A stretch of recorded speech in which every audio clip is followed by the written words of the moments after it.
донишгоҳи муштараки қазоқистону олмон воқеъ дар давлати қазоқистон ҳамасола олимпиадаи байналмилалиро дар мавзӯи ҳадафҳои рушди устувор дар осиёи марказӣ доир менамояд. ин олимпиада дар 17 бахш доир мегардад ва ҳамасола донишҷӯёни донишгоҳи давлатии хоруғ дар он донишу заковати худро санҷида сазовори ҷойҳои арзандаву ифтихорномаҳо мегарданд. имсол 9 нафар донишҷӯёни донишгоҳи давлатии хоруғ дар ин олимпиадаи байналмилалӣ дар бахшҳои гуногун иштирок намуда аз рӯи бахши дуюм тағйирёбии иқлим ва энергияи тоза Мансур Нодиршоев донишҷӯи курси сеюм сазовори ҷойи якум ва Гулбаҳор Қодирова донишҷӯи курси чаҳорум сазовори ҷойи сеюм гардиданд.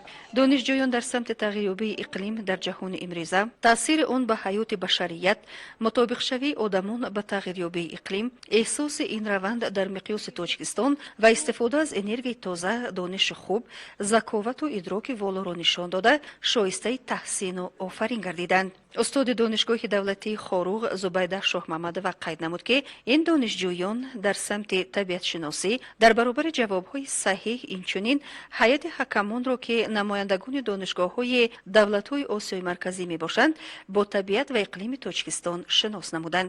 бояд гуфт ки ин олимпиада ба тариқи онлайн баргузор шуда даври дуюми он берун аз ҷумҳурии Тоҷикистон доир карда мешавад. олимпиада асосан ба 3 бахш ҷудо шудааст. бахши якум ин идоракунии захираҳои обӣ, бахши дуюм тағйирёбии иқлим ва энергетикаи тоза ва бахши сеюм ин индустриализатсия, инноватсия ва инфраструктура мебошад.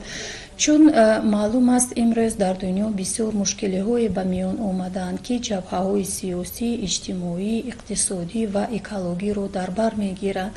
бинобар ҳамин баргузор намудани чунин олимпиадаҳо имконият медиҳанд ки донишҷӯён дар ин ҳалли мушкилиҳо саҳмгузор бошанд.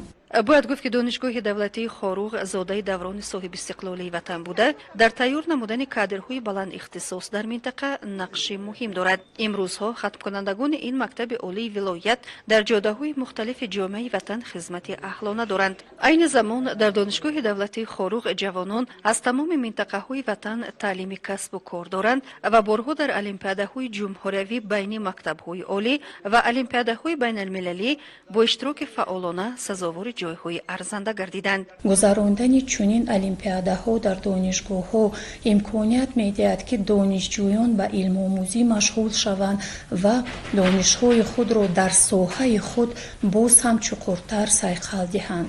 ректори донишгоҳи давлатии хоруғ профессор Юсуфзода Гулзорхон Амиршоҳ қайд намуд ки ҳамкории донишгоҳи давлатии хоруғ бо муассисаҳои олии хориҷии кишвар ва миқёси ҷумҳурӣ сол то сол густариш ёфта истодааст. номбурда қайд намуд ки натиҷаи ин ҳамкориҳо маълум мегардад ки донишгоҳи давлатии хоруғ дар самти донишандозӣ ва соҳибмаълумот намудани ҷавонон афзоиши нерӯи зеҳнии мутахассисони оянда саҳми босазо дорад. ба донишҷӯён Мансур Нодиршоев донишҷӯи курси сеюми факултаи биология, Гулбаҳор Қодирова донишҷӯи курси чаҳоруми факултаи биология ва ба устоди онҳо Зубайда Шоҳмамадова барои нишон додани натиҷаҳои назаррас дар олимпиадаи байналмилалӣ ифтихорнома ва мукофоти пулӣ тақдим гардид. имрӯз ивашавии иқлим яке аз проблемаҳои глобалӣ буда тамоми созмонҳои ҷаҳонӣ барои ҳалли ин масъала саъю кӯшиш карда истоданд ва мо ҳам ҷавонони болаёқати Тоҷикистон мехостем дар роҳи ҳалли ин масъала саҳмгузор бошем. аз фурсати муносиб истифода бурда мехостам ба баргузоркунандагони ин олимпиада сипосгузорӣ иброз намоям ва умедворам ки сол аз сол чунин олимпиадаҳо зиёд хоҳанд шуд. олимпиада бо забони русӣ ва англисӣ бо саволҳои иловагӣ аз мавқеи ҷуғрофии давлатҳои сайёра ва иқлими онҳо баргузор гардидааст. олимпиада аз 2 бахш иборат буд.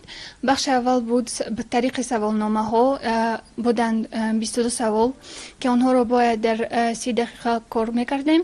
аз 22 савол ман тавонистам 75 хол гирифтам, яъне аз 100 ман тавонистам 75 хол гирифтан.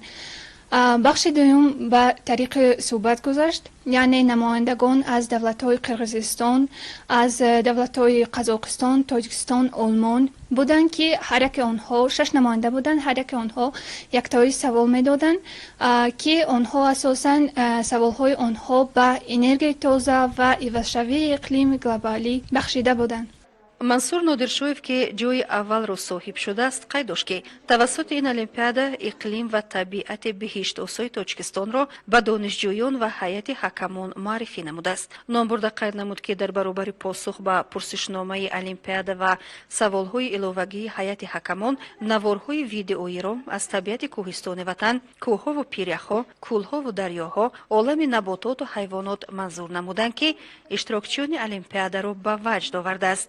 Участвовать в Олимпиаде на национальном уровне в Центральной Азии для меня является большой задачей, потому что данная Олимпиада дает мне развивать свои навыки и знания в тех областях, которых я выбрал.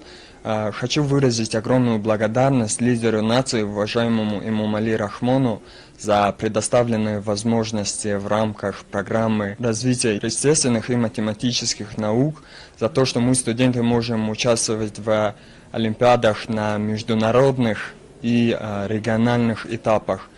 Также хочу выразить огромную благодарность администрации Харовского госуниверситета за предоставленную помощь при подготовке к Олимпиаде. мансур нодиршоев қайд намуд ки чун ҳама гуна фарзанди ин диёр аз табиати зебову шигифтангези тоҷикистон фахр дорад ва ҳадаф дорад ки дар фаъолияти касбу кори худ захираҳои об, энергияи тозаи табиати ватан, обу ҳавои тозатарини онро барои ҷаҳониён муаррифӣ намояд. даври ниҳоии олимпиада бо намоиши гӯшаҳои табиат ва проблемаҳои ҷойдоштаи иқлими давлатҳои ҷаҳон дар моҳи майи соли ҷорӣ дар давлати Қазоқистон баргузор карда мешавад.